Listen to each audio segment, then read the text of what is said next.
Burma. We begin with this take on the upcoming elections, an election that Burmese democratic icon Aung San Suu Kyi is not going to be a part of.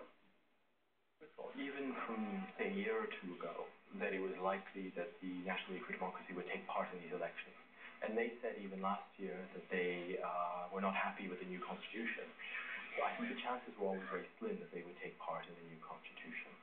I think that the elections that happened and the aftermath of the elections, I think there'll be some who may accept them, there'll be some who reject them, both from inside and outside.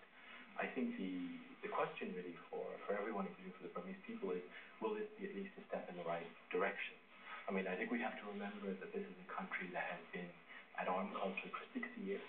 We've had a military government for 50 years, almost half a century. And so this is something where the election may not be completely free and fair, even though the government has said it will be. But it will set up some new civilian institutions, new parliament, new presidency. I think we'll only know when we look back at history 10 years from now if this has been a step in a good direction or not. But I think it's important to try to give it at least some room and not to reject it right now. In your personal opinion, do you have any optimism that the people's voice will be heard in this election? I think it's possible, but I don't think it's going to be the determining factor. I think the country is facing so many economic challenges, international challenges, with the armed conflicts, with many of these ethnic groups especially in the border areas. I think for me the big question is when the new government is formed next year after the election, and it won't be an elected government because the new parliament will only have some say in who is in the new government. It will be a mixed military civilian government. The real question is, will this new government be able to tackle better some of the real issues in the country, the economic issues, the poverty issues, the armed conflict issues?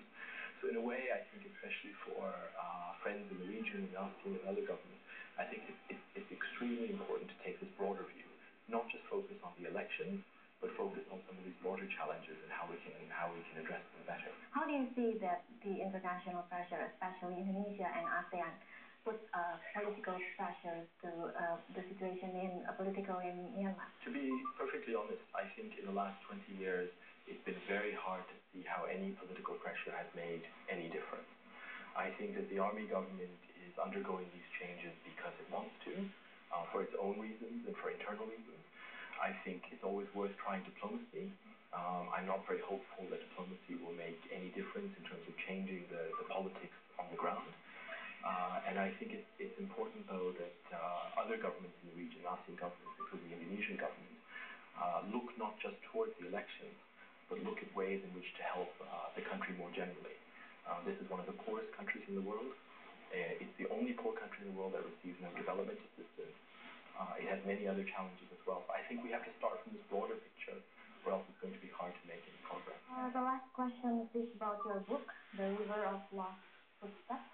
In your book, you seem very doubtful with the current moves and the futures of Myanmar next generation. Do you still think like that, and why? I think that the country is facing so many challenges.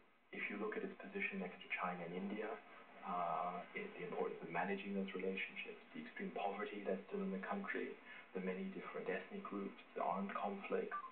In a way, democracy is very important, but we can't really look at that as the answer to all of these things. I think we have to look at all. Well, I think the answer has to come first of all from the inside. But I think we're going to have to take smaller steps on each of these issues. And frankly, I just don't see in the international community, whether it's the UN or ASEAN or other governments, taking that more complex view of things. I think it's very hard to have that more general view.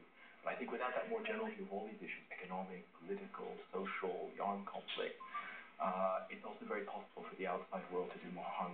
And I think in a situation like Myanmar, where we understand so little from the outside, I think one of the first principles has to be do no harm. The man you just saw is the of modern Burma, and has also written for the New York Times, the Washington Post, LA Times, and Time magazine. Time for another break. More to follow, including sports. Tiger takes his practice swing.